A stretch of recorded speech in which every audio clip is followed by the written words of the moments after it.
It was supposed to be an ordinary afternoon. Sun out, clear skies, people shopping, laughing, loading groceries into their cars, mothers pushing strollers, teenagers arguing about fast food, workers grabbing a quick lunch before a late shift.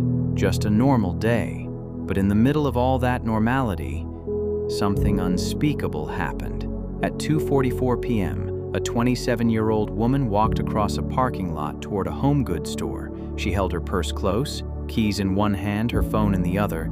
She didn't look scared. She didn't look rushed. She didn't look like someone who was about to vanish from the world. And yet, she did. In exactly 7 seconds of security footage, 7 seconds that investigators would replay thousands of times. She is seen approaching the entrance. She passes a row of carts. She looks down briefly at her phone. A car drives by in the background, and then she's gone. Right there, in the middle of broad daylight, with more than 100 people nearby. No scream, no struggle, no one running, no one reacting, no one noticing the moment she disappeared. A human being vanished into thin air, and for 6 days, no one knew where she was or what happened to her. Beat. This is one of the most chilling and mysterious disappearances ever captured on camera. And what makes it even more disturbing is that it happened to someone who lived an incredibly ordinary life, in an incredibly ordinary town. Someone who trusted the world, trusted people, trusted routine. But routine can be the easiest pattern for predators to study, and daylight can be the easiest mask for evil to hide behind. Before we continue, you need to know this. This is a true life story. The events are real, the investigation is real, the outcome is real, but all names, locations, and identifying details have been changed to protect the victims, the family, and the individuals involved. Before we dive into this case, I want to know, if you were a detective, what is the very first thing you would investigate after someone vanishes in broad daylight, with no struggle and no witnesses? Drop your theories in the comments. I'll be responding to the most interesting ones. Her name, changed for this documentary, is Sarah Delaney. In real life, the world knew her by a different name, but the woman behind that name was the same. Caring, stable, organized, helpful, and utterly unsuspecting of the horror that would soon find her. Sarah wasn't a runaway. She wasn't living dangerously. She wasn't mixed up with criminals or drugs or anything illegal. She was, by every definition, a safe person. She worked as an administrative assistant at a pediatric clinic in a quiet suburban town we will call Brookside Ridge, a place with low crime, friendly neighbors, and more playgrounds than police officers. Sarah was the middle child, responsible, predictable, the one everyone relied on when things fell apart. She was the type of person who answered texts quickly, kept her pantry labeled, and felt guilty if she arrived anywhere less than 5 minutes early. And that's exactly what makes her story terrifying. If someone like her could disappear in broad daylight, anyone could. Thursday, April 14th. The last full day Sarah was seen alive. She clocked out of work at 5:03 p.m. A coworker jokingly told her she could finally escape. Sarah laughed, a real laugh, not a nervous one. There's nothing in her demeanor in the footage that suggests fear or stress. She drove home along her usual route, a 5-mile stretch of quiet road lined with coffee shops, small brick houses, and a row of cherry blossom trees that were in full bloom. At 6:41 p.m., she called her mother. They talked about the little things, the sort of conversation that becomes haunting when you realize it was the last time a mother ever heard her daughter's voice. Her mother later said she sounded tired. Not upset, not scared, just tired. She said she'd probably go to bed early. I told her good night. But there was one unusual event that night. One detail investigators would spend weeks trying to understand. At 9:16 p.m., Sarah received a call from an unfamiliar number. She answered. The call lasted 22 seconds. She didn't tell anyone who it was, and the phone number was a prepaid burner. This was the first breadcrumb, the first disturbance in the calm surface of her well-structured life. But at the time, Sarah didn't seem concerned. She texted her sister, "We'll call you tomorrow after work." Nothing alarming. She fed her cat, washed a mug, and turned off the light at 10:27 p.m. That was the last verified moment of normalcy. Friday, April 15th. The day everything changed forever. Sarah's alarm went off at 6:30 a.m. She got up, showered, put on jeans and a soft blue sweater. She made a cup of hazelnut coffee. She logged into her work email at 7:08 a.m. Everything she did pointed to one thing. She expected to live a perfectly normal day. At 7:22 a.m., her coworker asked if she wanted to carpool. She replied, "No thanks, I have something after work." Investigators would later agonize over this message. What? Something. Who was she planning to meet? Was she voluntarily walking into danger, or was she being lured? At 7:58 a.m., Sarah arrived at work. Cameras show her entering with a small grocery bag containing yogurt, granola, and a protein drink. For the next 7 hours, her day was painfully ordinary, except for one moment, one that would fracture the timeline forever. At 1:47 p.m., the same burner phone that called her the night before called again, this time for 9 seconds. A coworker said she froze, her face changed, she just stared at the phone like she didn't know what to do. Another coworker said she looked determined, as if she'd suddenly made up her mind. At 2:11 p.m., Sarah told her supervisor she needed to leave early, without explaining why, without giving a reason, without finishing her tasks. She clocked out, walked to her car, and drove away. This is where the case becomes haunting, because this is the point where Sarah passes from a person living her life to a person whose fate is already sealed. At 2:44 p.m., her car entered the Rosemont Plaza parking lot, a massive shopping area. Security cameras captured everything except the moment that mattered most. Sarah parked in a far corner, not her usual style. She stepped out with her purse, she locked her car, and she walked toward the entrance of the home goods store. This moment, exactly 7 seconds long, is the last time she is ever seen alive. 7 seconds. 7 seconds investigators have watched more than 10,000 times. 7 seconds that contain no sign of fear, distress, hesitation, or danger. And yet, somewhere between frame 72 and frame 113, Sarah vanishes. At 8:30 p.m., her mother called her, no answer. At 9:20 p.m., her sister called her, still no answer. By 10:03 p.m., her phone was going straight to voicemail. The panic was immediate. By 11:12 p.m., police were notified. By 12:40 a.m., officers arrived at her apartment. Her cat hadn't been fed. Her shoes were by the door, her bed still made. At 1:03 a.m., they found her car in the same spot she left it. Inside were her purse, her wallet, her medication, her work badge, her lunch container, her phone charger, everything a person needs to function, everything a person doesn't leave behind on purpose. Something, or someone, prevented her from returning to her car. By the next morning, news spread everywhere. Posters, search teams, volunteers combing fields, police reviewing hours of footage, but nothing made sense. Then came the chilling detail. A dark SUV was seen parked across from Sarah's car. It was there before she arrived. It left 30 seconds after she disappeared, but the windows were tinted, the plate was unreadable, and no camera caught the driver's face. The SUV sat like a patient shadow, waiting. Claire was seen leaving the Ashwood Public Library at exactly 3:14 p.m. This timestamp is so important because from this moment, her life enters a countdown. But before we move further, a reminder, this story is based on a real solved case. However, names, locations, and identifying details have been changed to protect the victim's family.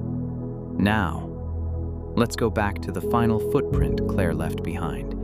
The library's east-facing camera captured her stepping into the parking lot.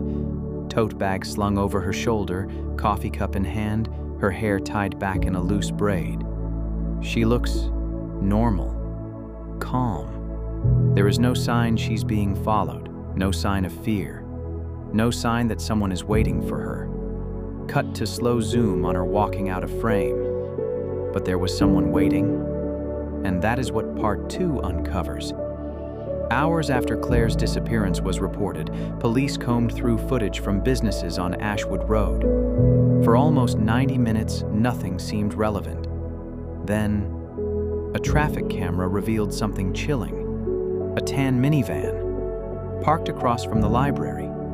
Engine running. Windows cracked, just slightly. It remained there for exactly 23 minutes before Claire walked out. And the moment she left, the minivan rolled forward, just slow enough to go unnoticed, just close enough to track her path. Investigators recovered metadata from Claire's phone. Her final voluntary action? 3:27 p.m. Claire saved a bookmark for a recipe called Garden Tomato Bisque. This detail would seem meaningless, until detectives realized it proved one thing. She wasn't planning to go anywhere except home. She wasn't meeting someone. She wasn't running off. She wasn't in distress. Claire Mallory expected to be in her kitchen by 4 o'clock. She never arrived. As traffic cam footage continued to roll, another lead surfaced. A witness. A truck driver making deliveries nearby reported something strange. A woman matching Claire's description was talking to a man near the trailhead of Ashwood Canyon, just 6 minutes after she was seen leaving the library. She didn't look scared. She just looked confused, like she didn't recognize him, but he knew her. This small detail, but he knew her, would later become one of the case's most crucial breakthroughs. Because Claire did know her killer, just not in the way investigators first assumed. At 3:41 p.m., Claire typed a message she never sent. "Hey, there's a guy here who keeps asking me about..." The sentence ends abruptly. Investigators later discovered her phone was forcefully shut off moments later, but the timestamp was preserved. 3:42 p.m. That was the moment Claire's world and the investigation then split in two. Before 3:42, Claire was alive, moving freely, going about her day. After 3:42, someone else was deciding what would happen to her. Ashwood Canyon is massive, stretching 19 miles through pine, cedar, and oak with dozens of unmarked paths branching into the hills. At 4:06 p.m., a retired hiker named Evelyn Cross passed the trailhead and noticed something unusual. Claire's tote bag, placed neatly beside a wooden bench. Inside, her planner, her keys, her lunch container. But her phone was missing. This bag placement was intentional, almost staged. Evelyn recalled something else. A tan minivan parked crookedly against the tree line, driver still inside, watching the trail. This matched the same minivan seen on the earlier traffic cam. Using witness sightings, timing logs, and forensic mapping, investigators reconstructed Claire's final known movements. Claire had likely walked toward the trailhead after the unknown man approached her. He may have claimed someone was lost, or that he'd found something belonging to her. Whatever he said, it convinced her to step off the pavement. The abduction itself, though never recorded, likely took less than 15 seconds. A fast grab, a hand over the mouth, a forced shove toward the minivan door. Silent, quick, invisible to passing cars. The hallmark of someone who had done this kind of thing before. When investigators finally identified the suspect, they discovered he had a history, one that made this case more disturbing than anyone first imagined. He had worked as a delivery contractor, a maintenance temp, a volunteer for local events, jobs that allowed him to blend in, jobs that allowed him to study the routines of women he fixated on. And yes, he had crossed paths with Claire before. Once. Briefly. Enough for him to remember her, but not enough for her to remember him. At 5:16 p.m., Claire's roommate reported her missing. This rapid report drastically increased her chances of being found and helped investigators build a near real-time timeline. Within 90 minutes, search teams entered the canyon. Officers canvassed Ashwood Road. Drones were launched over the ridge. A BOLO was issued for a tan minivan. The library staff were re-interviewed, but the canyon was too vast, and daylight was fading. As the sun disappeared beyond the ridge, so did Claire. 9 hours after Claire vanished, around 1:26 a.m., thermal drones detected a faint heat signature deep in the canyon basin. This signal appeared too still to be a person, but too warm to be part of the forest. When search teams arrived at the coordinates, they found a discarded jacket. Not Claire's, the suspect's. Inside the pocket, detectives recovered a cigarette butt, a torn piece of duct tape, and a folded note card with a partial grocery list on one side and a phone number on the other. This phone number belonged to a woman who had filed a harassment report 5 years earlier against the same man later identified in Claire's case. The discovery was no coincidence. The jacket wasn't dropped. It was shed during a struggle. Using boot impressions, soil displacement, and crushed vegetation patterns, trackers constructed a detailed path leading deeper into the canyon. Claire had been forced along this route. The evidence was unmistakable. This is where the story becomes difficult. Claire was alive for hours after she was taken. There were signs of resistance, signs of panic, signs she tried to run, and signs he dragged her back. Investigators believed she attempted escape twice, first around 6:40 p.m., then again around 8:10 p.m. Both attempts ended the same way, with the suspect overpowering her. This knowledge haunted the search teams who discovered it, because they were close, painfully close. At 9:02 p.m., the canyon was hit by a brief 18-minute patch of rainfall, soft but steady. This rainfall nearly destroyed the last major clue in the case, but it didn't wash it away completely. On a slanted rock outcrop, investigators discovered a smudged, partial boot print. This boot matched a pair purchased at a hardware store 2 counties away, a store that kept surveillance video. This video showed the suspect wearing the same jacket found earlier that night. The case was cracking open. At 10:27 p.m., search teams found what they feared most. Claire's body was discovered beneath a slope of pine needles and loose dirt, hastily concealed, not buried, just hidden. The suspect had panicked when he heard helicopters overhead. He tried to flee, but he made one mistake. He left behind the minivan. Investigators tracked the license plate back to him within hours, and the arrest came swiftly. This was no mystery. This was a pattern, a predator repeating behavior he had almost gotten away with years earlier. Claire's family received the answers. Her killer was caught. Justice came fast. But the scars on the canyon, on her loved ones, on investigators, would last forever. Before we continue, I want to ask you, the viewer, what do you believe is the most overlooked warning sign in real-life abduction cases?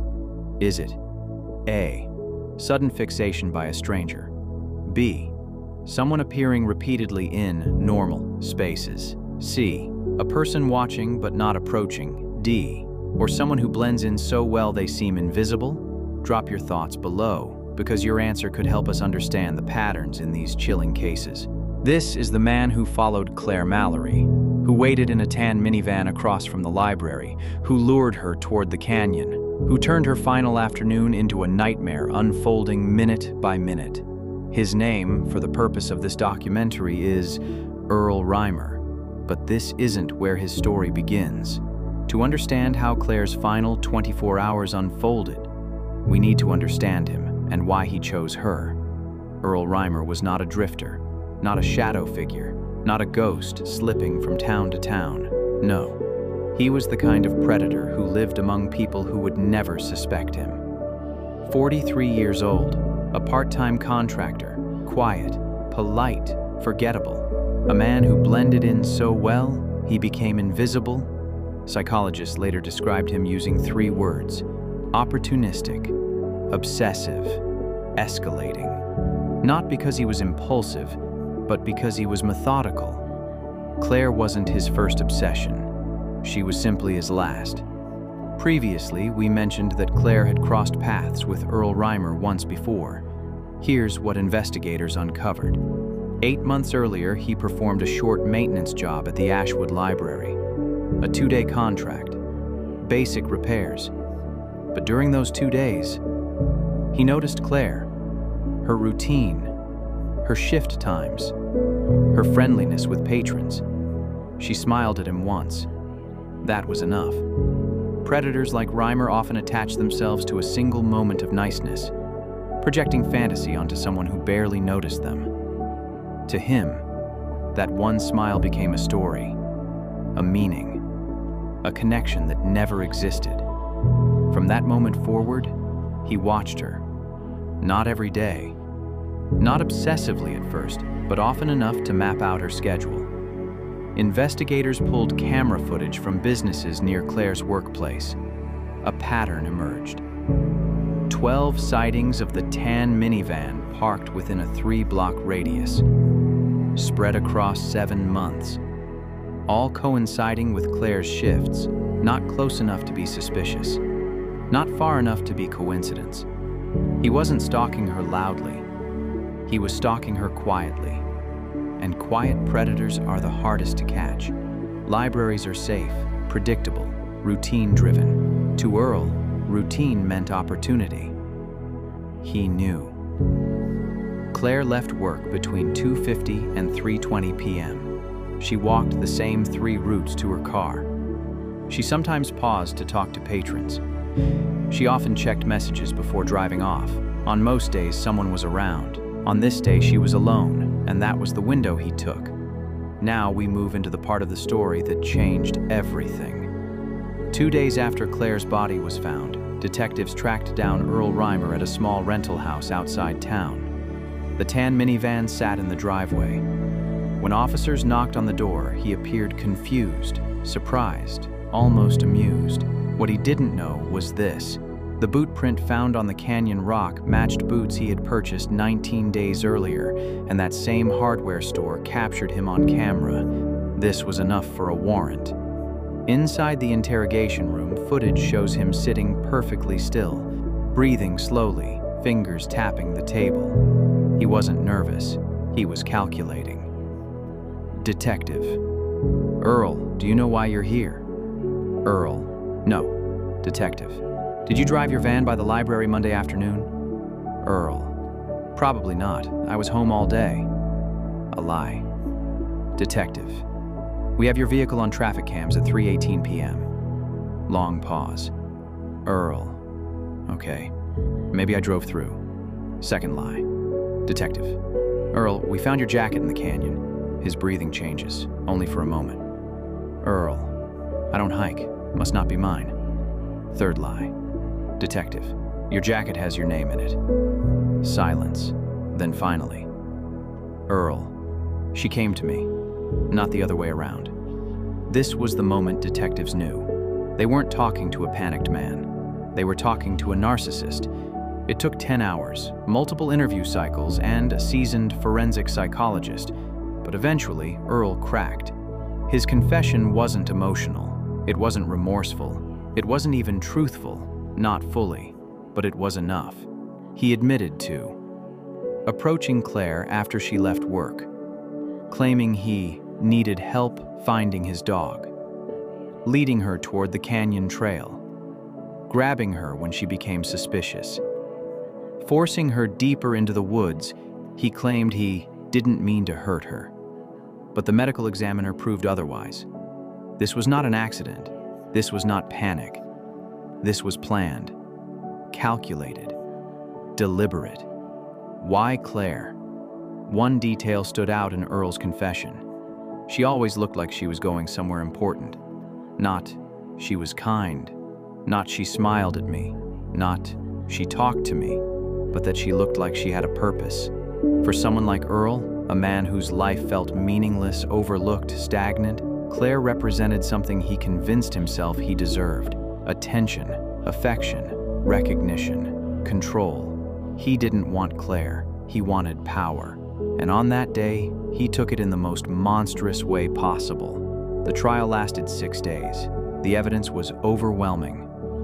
Claire's torn tote bag strap, Earl's DNA on fabric found near the trail, boot impressions, the unsent message on Claire's phone, witness sightings, the minivan footage, the jacket, and Earl's own partial confession. The jury deliberated for less than 3 hours. Earl Reimer was convicted of first-degree murder, kidnapping, evidence tampering, and aggravated false imprisonment. He was sentenced to life in prison without parole. He never apologized, never looked at Claire's family, never admitted the full truth. For people like him, the truth is irrelevant. Only control matters. The courtroom transcript records Claire's mother saying, "She was coming home to make soup. That's all she wanted to do. You took a normal day and turned it into a nightmare we will never wake from." Her father added, "We will not speak your real name.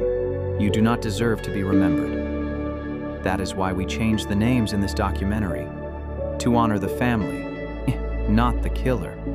After Claire's death, her family created the Claire Mallory Foundation, supporting missing persons investigations, community safety training, women's self-defense workshops, library staff awareness programs. Her story changed policies, changed protocols, changed lives. And because her killer was caught, her story also changed the ending for countless potential future victims. Claire Mallory didn't die because she trusted the wrong person. She died because a predator decided to take advantage of a moment when she was alone. Her final 24 hours weren't a mystery. They were a timeline of choices, his choices. Predators rely on silence, on routine, on opportunities hidden in plain sight, but they also leave patterns, clues, footprints, mistakes. And when investigators connect those patterns, predators fall. Just like Earl Reimer, this was a real case. Names were changed, details were altered, but the danger, the warning signs, the tragedy remains painfully real. Before we close, I want to hear from you. What do you think should be the #1 safety protocol every community should implement to prevent cases like this? A. Increase surveillance in public areas. B. Mandatory early search response policies. C. Workplace routine checks when staff leave alone. D. Community safety training programs. E. Something else? Drop your answer in the comments. You may know something that could genuinely help someone stay safe. Thank you for watching. This was how she vanished in broad daylight, the final 24 hours.